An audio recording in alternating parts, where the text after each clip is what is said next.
Welcome back to In Her Wallet, a weekly podcast helping women around the world take control of their finances for good and build better financial futures one episode at a time. My name is Sophia. I'm your host, the founder of In Her Wallet, and an accredited investment representative here in Canada.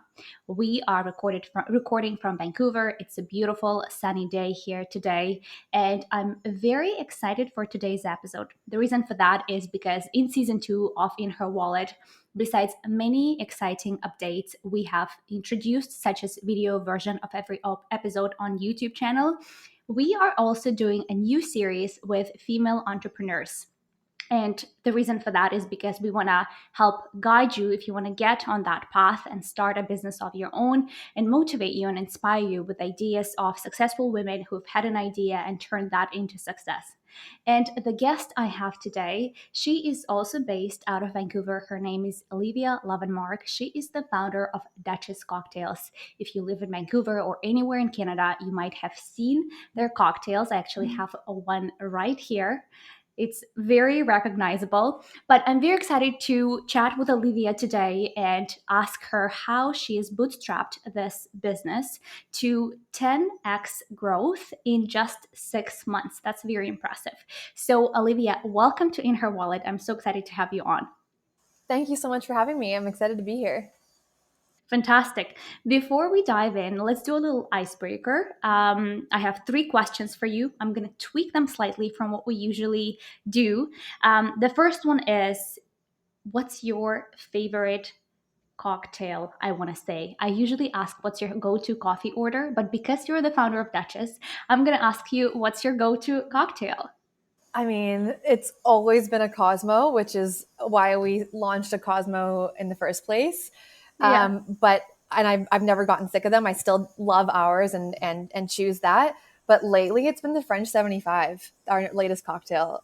Really, it's having a moment. So I'm really into I that one. tried it over the weekend. I couldn't keep my hands off. And just as a disclaimer, Olivia dropped off a 4-pack of cocktails at my place last week. I tried a few of them. French 75 was fantastic. I can't wait to go and buy more of them for my place. But I have a Cosmo right here. We'll be trying them on as we speak today. Olivia, my next question is, what's a movie that you can rewatch again and again? Working Girl. So found this movie like 10 years ago. The name misleads people sometimes, I think. A young Melanie Griffith, Sigourney Weaver, Harrison Ford, and it's a story of a young woman forging her path in Manhattan in the 80s.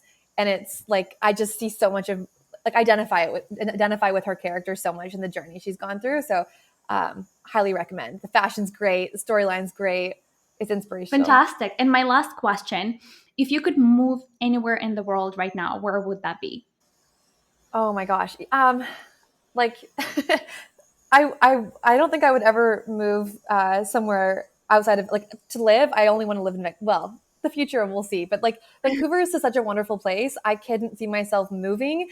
But in terms of just being other places and traveling, I'm happiest on a boat on water. So, I'd love to sail Croatia, Desolation Sound. Like, those are my Aw, happy places for sure. I love that. Though you can do that in Vancouver in the summer as well. Exactly. Vancouver has It's a just got it perfect made. place. Yeah. I agree. I agree with you. We got everything. Okay, fantastic. So now that we got that out of the way, let's do a little intro for those folks who don't know of you or of Duchess Cocktails and what you've created. Can you tell us a little bit more about the brand and also about you? What has your career path has been like prior to creating this, and what led you to creating Duchess? Duchess Cocktails is a premium bottled cocktail brand that we launched in December of 2020. And the intention behind Duchess Cocktails was to create something that would provide people with a really premium cocktail experience at home, or restaurant quality experience at home. So premium bottle, premium inputs, like real juice. It's 12%. So it equates to like a real cocktail that you can pour into a beautiful piece of glassware at home and really enjoy that experience. Like the beautiful martini glass you have in front of you. And in terms of like how it got started, and sort of the career journey, to be frank, I feel sometimes like I have no business being in alcohol. Other than that, I saw a gap in the market for something and I thought that I could fill it with a product that didn't exist yet. My career trajectory has been really interesting. It has not been a straight line at all. I initially went to school for fashion design and technology. I went to Kwantlen, was going to get my degree in fashion design. Ended up leaving after 2 years, going to BCIT to pursue marketing. That took me into corporate communications at Best Buy Canada and Hudson's Bay head office. And then ended up going into a fashion technology startup for a few years here in Vancouver after completing my CSC. So I was at one point considering doing like wealth management or I investments know. for I was going to others. say. So it's been a sort of a wild journey. And then after that fashion tech startup, I had been reading about crypto and blockchain for about 3 years at that point, and really wanted to pursue it. And ended up working for or getting into the crypto industry and working for like a marketing firm, and then jumping to a startup in Silicon Valley. And so my career then went straight into crypto, and I was there for about 6 years in that Wow. space. So it's been, and then Duchess. I know. And where, I mean, I kind of followed your route up until crypto because I can tell how career in fashion, I mean, this is such a sleek packaging. I can tell how marketing, how all of that brings and comes all in one picture for Duchess. But then crypto, and we'll talk a little bit about Repose, your second project that you're developing right now. Um, but so, how was the idea for Duchess born? So it's funny because like the crypto experience that I had, or the crypto space, doesn't sort of seem on the surface to be related to like a sort of cute bottled cocktail product. But there's actually a lot of what I learned in being in the crypto space that led me to develop Duchess. And one of those things being just seeing like the innovation come out and these products be developed, but oftentimes not be developed for, I felt like, sort of my demographic. I kept seeing a Hmm. lot of the products come out and be designed for people who are already really well versed in finance and tech, gaming, etc. And so that put this seed in my mind of, okay, like even if people say markets are saturated, there's a room to create something in a market where if you see a gap for an audience that's not being targeted. And then, so a few things layered in. So that happened. Then, like I was working for a couple of startups, and uh, in both cases, like they had a loss of treasury, like, like the markets go down, suddenly their treasury becomes worth a lot less, and they have to cut their marketing team and keep engineers, that kind of story. And ended up losing two contracts for the same reason, like that. And was like, I need to hedge my career. I really like the crypto space. I need to hedge this with something, what could do well in an up and down market, just from like a business perspective. And then fast forward a few months later, we were in New York, and I was sipping Cosmos all over the city. And on the flight home, they offer you gin and tonic wine, that kind of thing. And I said to my partner, I was like, wouldn't it be cool if someone could bottle a Cosmo? And then sort of all of those things just like came together for me. And it was like, okay, like there's a market not being tapped here. Generally speaking, from a business perspective, like alcohol tends to do well in up and down markets. Like this could be an interesting bet to take. And I just don't see something in the alcohol space in a pre-mixed format that suits me as a consumer. So, did some market research and sort of started forging ahead. I totally agree with you with the fact that when you look at even when you go into an alcohol store, you look at the shelves, it's all primarily for either a neutral target market or for a male target market. Very rarely would you see something as aesthetically looking or right as a Duchess. I mean, that's why it kind of grabs your attention right away. Thank you for walking us through that. And I love the whole idea spark on the plane and look where it led you to. Paid off. Yeah, it's been kind of wild. And to your point about the look of the bottle, we definitely approached our marketing and branding from a fashion perspective, not sort of a traditional alcohol perspective. So I'm really glad that that shows up in the product that we have today. Yeah, no, as a consumer, I applaud you for doing that. It definitely stands out. And we should mention that Duchess will be on the shelves of BC liquor stores starting Yeah. this month, starting March. So people can look out for that. And I'm sure a lot of girls and women as myself will feel like they want to try it just by the look, but it also tastes wonderful. Which I want to jump to the next question. Mhm. How did you come up with flavor ideas? And as you're going to be talking about that, I actually want to pour myself the Yeah. Cosmo up here because I can't wait to. I will be honest. I tried it on the weekend. I have the second bottle. So, but and I know Nice. you have one as well. I do. I'm gonna go for the French 75. Yeah, I'll crack that while I'm. I'm just gonna enjoy mine straight from the bottle. No, Um, no one's gonna know what time it is in Vancouver right now. It's before noon, but somewhere it's 5 p.m. It's 100%. Yeah, cocktail or, no one's gonna and know except we just yeah, we're giving ourselves up here. But how would they know? But anyways, cheers. exactly. Cheers. But shall we just drink from the bottle? Do you usually Well, drink from the bottle? I do both. I sometimes I just yeah. I mean, the bottle is cute enough, Exactly. and like the sort of what we call like the mouth feel of like glass, like I find like Yeah. totally lovely. So I drink from the bottle, or I like a good piece of glassware, but I haven't got one today. So You're cheers. you're actually like we should tell people that you're in your factory right now Yeah, manufacturing yeah, facility, you right? can tell it's a bit of a work in progress by the background here, but yeah, I'm sitting in the factory in East Van here. Fantastic. Okay, well, you have the French 75 and I have the Cosmo. I understand that French 75 is more of a latest Hmm. flavor that you guys have. It all started with this. Yeah, yeah, exactly. So Cheers.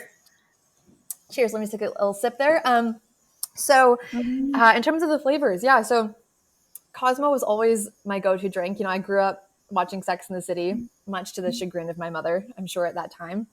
And and so when I was old enough, ordering a Cosmo was like my go-to, and I just thought it was the chicest thing. And it's a great drink, like it's a good classic drink. And so when it came to like, and that was the genesis of Duchess was. I wish there was a Cosmo in a bottle that was pre-mixed. I didn't have to always think about having all those ingredients on the shelf at home. And then from there, my thought process around the flavors, and still is today, was let's do something where people are going to have recognition around the flavor profiles. I think that when people haven't tried a new product before or a new flavor before, it's really, really helpful to have a reference or a frame of reference as a consumer to what that product might taste like. And so instead of saying this is a cranberry lime drink, this is a Cosmo. And so people already have an idea of what a Cosmo tastes like. And so then we launched our lemon drop, and that follows suit with that lemon drop. A lot of people know what that tastes like. They sort of have an idea of what that's going to be like. So it helps them to have a recognition point. And then after that came the French 75. So we're really going for classic drinks here, cocktails that people know and love, but that have maybe like not been as popular like lately as they were say in the 90s or 2000s, like the lemon drop and the Cosmo. And so bringing those drinks back in a really fun way. And then we've got two others coming as well that will follow suit with this sort of classic cocktail and our sort of spin on it in the next 4 weeks. We've got a few coming. I can't wait to see what those flavors are, but also I love how you referenced Sex and the City because that literally that feel I get pouring that for myself on the patio and enjoying that with my girlfriends. I love Awesome. that. Awesome. That's exactly what I was hoping for. So good to hear. Yeah, yeah.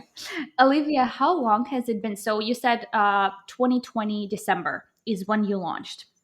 Officially you started selling, but how many months or maybe a year or a few years before that, that concept, that when was that flight from New York to Vancouver on which you had that idea? So the flight was June of 2019, and that's what got the ball rolling. And we launched December 2020. So it was just about a year and a half from conception of idea to delivering a product to customers. And I understand that probably because this is an alcohol drink, there are so many underlying requirements and regulations that you have to go through. That how's that been navigating that space for you? Well, okay, so the first thing I would say is I think that every industry has barriers. And what I've learned, one of the many things that I've learned going through this process is that don't let those barriers be an intimidation factor to getting started.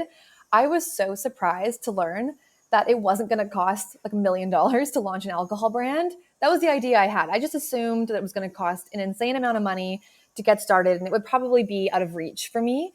And then what I realized is that most beverages, if they're not being started by sort of an in-house big brand, new beverages get started by working with a co-packer, and that co-packer holds all of your regulatory requirements, so your liquor license.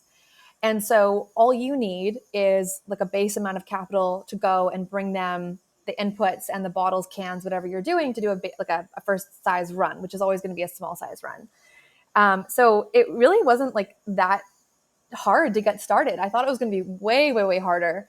It was actually sort of easier than expected. And that said, we've since built out our own factory, and so we had to go through do a lot of work to get the required regulatory approvals and licensing to have a factory that produces an alcoholic product, and that is not an easy process. It takes a lot of perseverance and a lot of just staying on top of things and manage. Like it's intense project management at its core.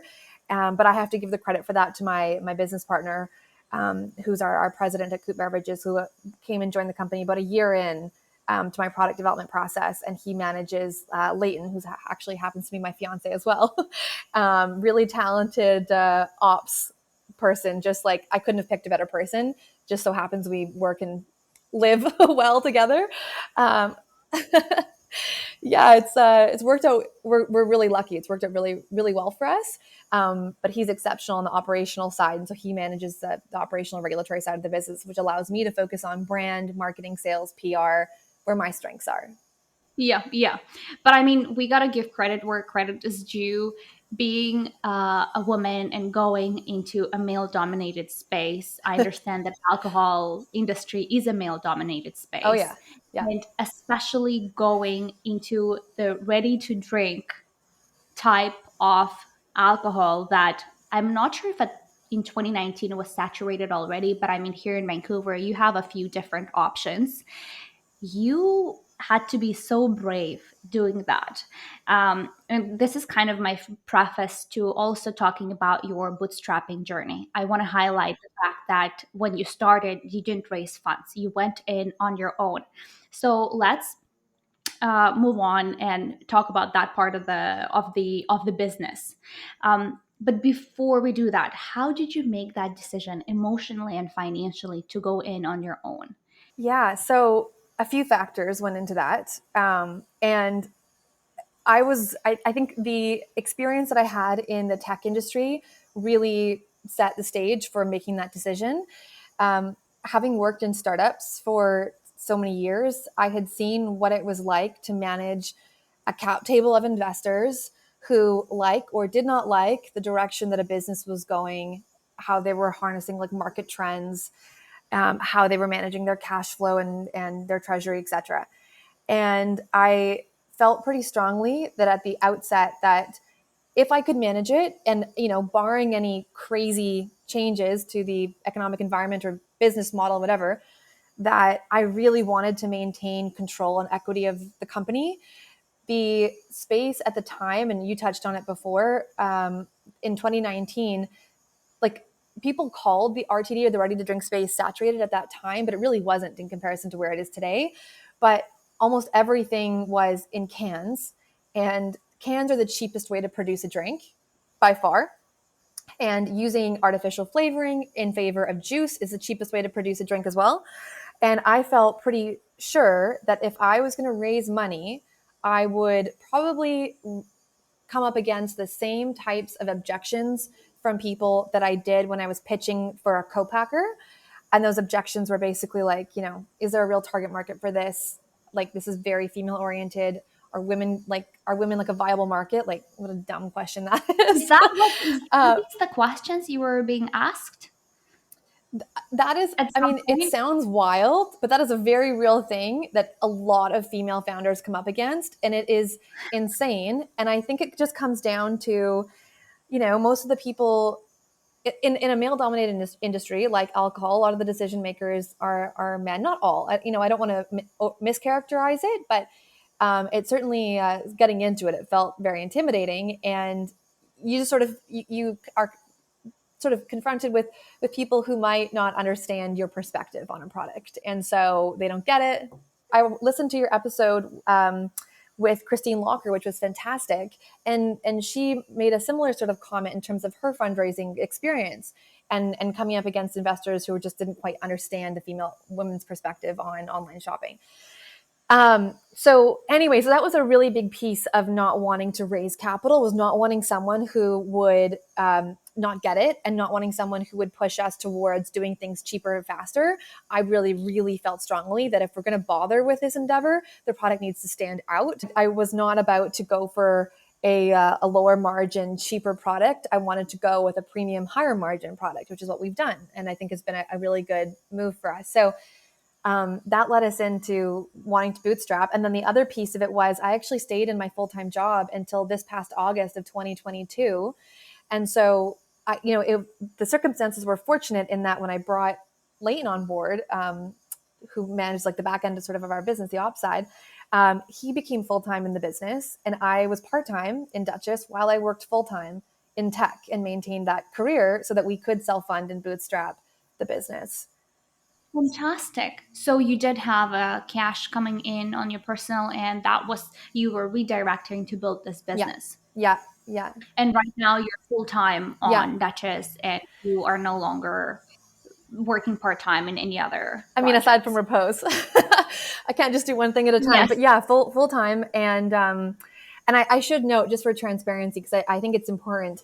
Like, I talk about a lot, especially on our social media, like, how excited we are to have sort of full control of our production and our product in our own factory. Like, that means a lot to us as a business. It's allowed us to move faster and to be able to provide the level of demand that there is in the market for our product, to supply that demand. But I think it's important to note that we didn't, like, self-funding a business is one thing, and bootstrapping by, taking your revenue and reinvesting it. Building a factory is like a whole other journey. And so we came up against that decision again of, do you raise capital or do you look for an alternative? And we chose the alternative to help us fund the development of our factory, which was non-dilutive capital or a loan. And so just for full transparency, to other founders and would-be founders, like, building a factory is a cost-intensive endeavor, and I don't want to broad brush like, oh, it was so easy. It wasn't easy. So you did have some additional funds come in for that externally. Yeah, we did seek a loan in order to help us build that out. Got it. I want to follow up before I move on to the next question. So because you continue having a part-time job as you were building this business, what's your advice to women who are following that path, but oftentimes they come back from work and they're exhausted and they just don't have energy to, to be focusing on what they're trying to build? What are kind of the tips and tricks that you used for yourself when you were in those shoes? Oh gosh, I mean, so I don't think it's easy. I think is the first thing. I think that there's a lot of naysayers who are like, oh, it's a lot. Like, how are you going to manage that?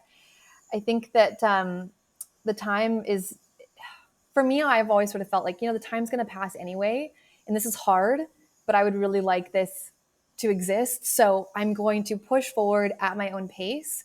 And I think that would be my advice, is that it doesn't need to happen for tomorrow. You don't need to launch your product next month. You don't even need to launch it in 6 months. I mean, you can, and that's great, but just take the pressure off yourself. I think one thing that I've learned over the past 2 years is that I sort of say it as like, timing is a thing. And if you are burnt out and you need a break, take the break. The break is valuable. Give your brain that rest and come back to it. Don't leave it forever, but come back to it when you're able. It took 1.5 years to bring our product to market. And to me, that felt like way too long. There would be weeks, months at a time where I didn't do anything, where I was waiting for someone to get back to me and they were taking ages. And I think it's just important to understand that, like, things are never built overnight. Seems like they are, but they're not. They're years in the making. And so just give yourself the grace and the patience and time to build it at the pace that's healthy for you, because you don't want to burn out and just not be able to pursue it. It's like you're speaking to my soul. Thank you for saying that. Because I'm in those shoes right now, and I felt such a relief when you just said that. Oh, well, good. cheers Yeah, to that. cheers to that. That's so nice. Okay, let's move on. So about the bootstrapping journey, how did you plan it? It didn't actually work out as you expected. Maybe there were some challenges that you didn't. I mean, having worked in the startup world, I'm sure you've seen a lot, but maybe there is something that you weren't prepared for. I think I'm very optimistic, and I jump into things sometimes naively, which I think can be a bonus. When what you don't know can be a real blessing, especially when you're going to a new industry, because those things might hamper your ability to move forward.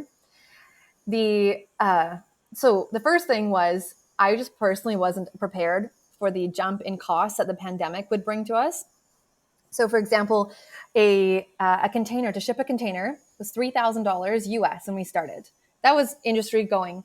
It jumped to $20,000 in the space of like 10 months or 8 months, something like that. Yeah, That's like so $20,000 US just to ship a container.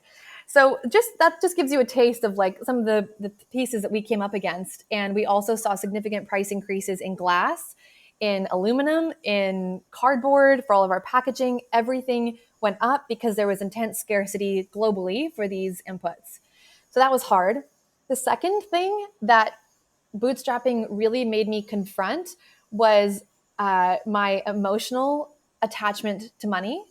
I don't think I realized how deeply interwoven my idea of financial security was with my emotional well-being and my sense of self-worth as a person.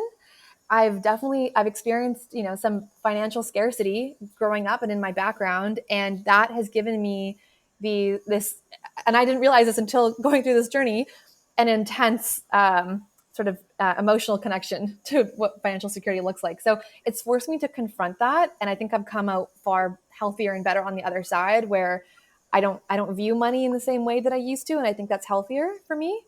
But that caused a lot of hard times for me, where you're reinvesting every dollar back into the business, and I'm reinvesting part of my salary into the business, and that financial security blanket is dwindling or gone at a point, and like I would have nervous breakdowns, like full fledged. I think the kids, I believe. I think they're calling them mentee bees. So I'll try to be cool, but No, I don't even know that word. Oh my it's God. big on TikTok. Really? Okay, well, clearly I'm not spending enough time there. But I mean, everything you just said is real. How did you, let's first focus on that emotional attachment to financial security Mm-hmm. that you had, that you are saying might not have been as healthy, or you had to go through that transition. What kind of was your thought process? Was it just being 100% or 200% devoted to pursuing your business idea? Or, I mean, I'm sure some people who might be listening might find themselves in similar shoes. So what helped you transition in a healthy manner? Oh, if I'm honest, I think I was just forced through it. And I don't think that I can take credit for that, aside from just sort of being open to like, okay, one day at a time, I'm going to get through this. I don't think that I did anything productive around getting through that myself. I think it was like I'm being forced through this journey, which was just a required learning for me, I think. And I never ever thought I'm going to give up. That was never even an option for me. Not to mention the fact that at that point, like, you owe capital, so you've got to keep going. And I had invested a significant amount of my own money into it. And so I'm like, I'm not turning back from this. And I could see a lot of potential for it, and I believed in it. So that belief carried me through. But I think it was just one day at a time, just learning to detach from like my value as a human being, my value as a person is not connected to what's in my bank account. It's not. My potentials is invaluable, and that's more important to me than sort of numbers. And I think one thing I've learned is that numbers change. What's in your bank account changes. It goes up and it goes down, and that is life. And the scale of that will fluctuate as you have more success, but you can't let your self-worth be connected to that. That's very powerful. I am so with you on that. My next question, you did mention that. I mean, I'm just curious as a person, how did you combat those price increases that were over 100, 200% when the pandemic hit? Like, a lot of people would have just said, you know what, this is not going to work out. I'm going to go back into my full-time job. This is, maybe I'll wait when the pandemic is over. What did you do? What was your thought process? Frankly, there was no choice. Like we had to, Yeah. and we just sort of kept our fingers crossed and hoped that when the market stabilizes, these prices will come down, and they have come down back to the pre-pandemic levels, thank goodness. But like we really didn't have a choice. It was sort of suck it up Yeah. and pay that. And The reason why I'm yeah, highlighting all of these challenges that you have just described is we are naming this podcast episode Bootstrapping and 10xing growth in just 6 months, because I understand when you launched, you had that rainbow over your head. Finally, it was sunshine after the rain, from what I understand. Walk us through that a little bit. What were your tips and strategies to achieving that level of success for a brand new venture? I'd like to answer this in two parts. The first part is what it was like to launch, and we did have a demand built up, which was fantastic when we launched. And the second part is giving context to those 6 months that I'm like referring to, that we've been able to 10x the business. So at the outset, we launched with mostly direct to consumer. So at Duchess Cocktails, we do D2C and we do retail across BC, and we ship our product with ecom across Canada. And so we just put a lot of effort into building an Instagram presence and building like a newsletter list or following, and then did a little bit of Instagram ads, and that was it when we started. But that sold out our first run of product. The first run of product was 7,000 bottles, about there. And I remember people saying to us, like, it can take up to 6 months to sell out your first run of product, that's 7,000 bottles. But we did it in like a month. Amazing. Maybe it was 2 months. I can't remember, but it was very quick. So it sold out very, very fast. We had just gotten our cream Duchess Mini, and Leighton would be driving around doing like 100 deliveries a day around the Lower Mainland, which was wild. And so we were really fortunate to launch with a lot of customer support, and then those customers in turn went into their local liquor stores and requested those stores carry Duchess. And so that's how we got into our first 40, 50 private liquor stores with just customer requests. So that set the tone for the business. And then the second part of the answer is that first year of business, so 2021, because we launched December 2020. So 2021, we were very fortunate to find a co-packer who was willing to launch our product and bottle it for us. But they also had a really busy schedule with bottling their own product, and so they didn't have a lot of time for us to be able to produce. We ended up only doing 3 runs with them of 7,000 bottles. Sounds like a lot. I think it can sound like a lot, but that's very low in the alcohol space for product to be able to distribute it like effectively and meet demand. And so then we moved to a bigger co-packer who was going to take us to a way bigger number of bottles. And unfortunately, our bottle just didn't work with their line, and we did 1 run with them. We weren't able to continue. And so for us financially, like 2021 was not indicative of like our potential and the demand in the market for our business. And so at the end of 2021, we decided to pull our product out of the, you know what? Essentially, we pulled it out of the market and we stopped selling and decided to build a factory. I'm walking you through a timeline here, but I think it's interesting to have the context behind what happened, because it's easy for something to look like a success story without knowing like what goes on behind it. Went through. Yes. And I mean, Yeah. I think it paid off because you took the product off the shelves basically, and you took the time to build that factory. And I think this is the reason why right now that give you freedom to right now have full control over your supply. And I'm so happy to see Duchess be now in BC liquor stores. I feel like that's been probably a milestone for you for a very long time, and it's finally happening. Can you walk us through a little bit of how you got that deal? Getting into BCL, it's funny. Like when I started this, the first question most people would ask is, "Oh, are you going to get into BCL?" And unfortunately, it's not as simple as just saying, "I'd like to be in BCL, and thus I will be."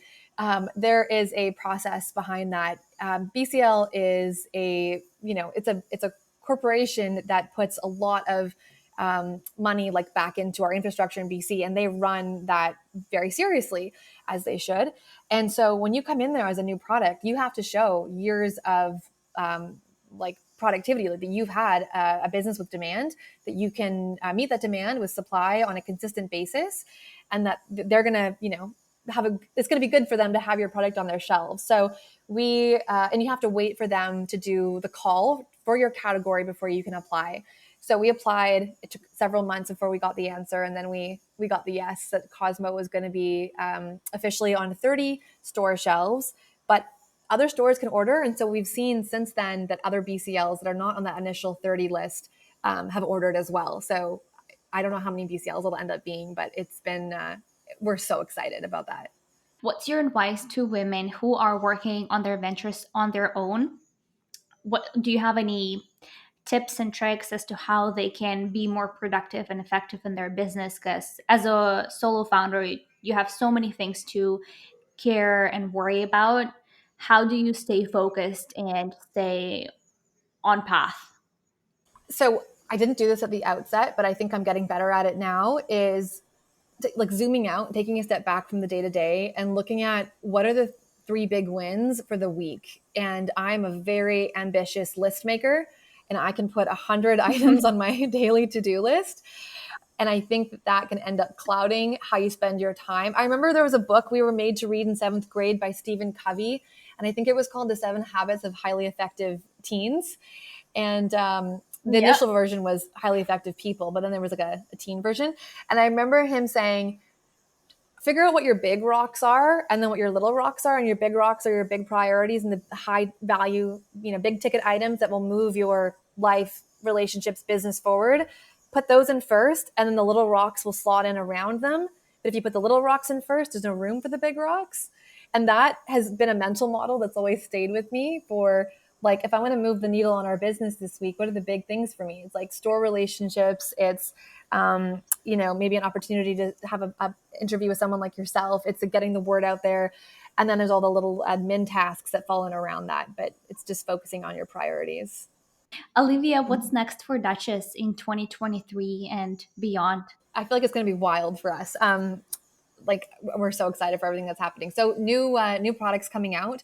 We're gonna have a good five new SKUs in short order coming out. 5 new products. We've got new things planned for fall. We've got some exciting partnerships in the works. That we can't sort of talk about yet, but are in work in progress. We are working on expanding to other provinces. We've had a lot of requests for Ontario. We hear you. We're working on it. And we've also had requests for the US. So we're starting to look into what that would look like for Duchess. So expansion and growth. And that's our 2023. And yeah, we're going to have a full like lineup of like cutely colored drinks to choose from. Oh no, I'm so excited. And this is so in line with In Her Wallet. I do hope that maybe we can work out something together down the road. And I feel like we align so well with our target audience. Anyways, I love this. Okay, let's move on. I know we're at time. Let's go into the final part of the interview. There are 2 questions I usually ask every guest, and that's, what does financial freedom mean to you? And what's your advice to women who want to achieve financial freedom? So let's start with the first one. Financial freedom to me means having the money, having the capital to sort of build my life the way I want to. And that really means for me having the opportunity to create and build products and businesses that I think should exist. That is so fun to me. And that's what I want my life to be centered around is these opportunities to create things that I think are worthy. So having the money to do that feels like financial freedom.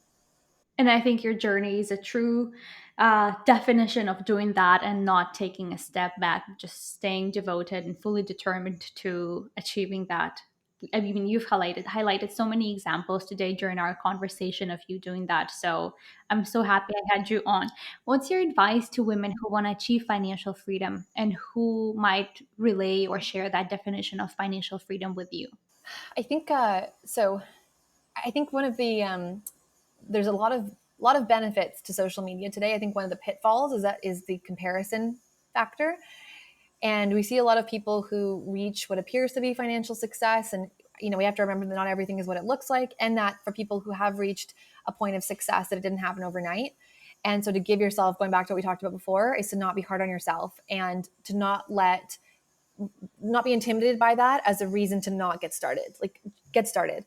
I think that if you have an idea for something, and I think the world can always use more diverse points of view on how things should work and look and feel. And so I think the more products, the better, the more opportunities, the better.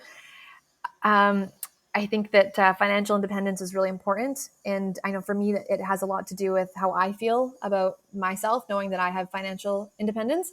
And the last thing I would say is that, and I think I mentioned this earlier, but I think it's worth saying again, is that the time's going to pass anyways. No matter what your goals are, each day is going to pass regardless of whether you act on it or not. So you may as well start taking small steps. And before long, those will add up to, you know, phase one, phase two of whatever you're doing. So Thank you so much for sharing that. I absolutely loved it. Olivia, thank you so much for being with us today. How can the In Her Wallet community get in touch with you or with Duchess Cocktails? yeah, the best way at this point is you can DM us on Instagram. I still run the Instagram, so you're talking to me. And alternatively, email. You can reach me. You can reach me by email. We've got our email listed on our website, so I respond to that as well. The best way to get in touch and the best way to find Duchess is on our website or any of our amazing like local stores that we've chatted about. Thank you for sharing that. In Her Wallet, I hope you guys enjoyed this episode. Please share it with your family and friends and whoever you think might find it useful. I want to remind you that if you want to see our pretty faces, the episode is available on YouTube in the video version. And also, as always, I want you to give yourself credit for showing up for yourself and your future because every time you increase your financial knowledge, you increase what's financially possible for you. I'll see you next week.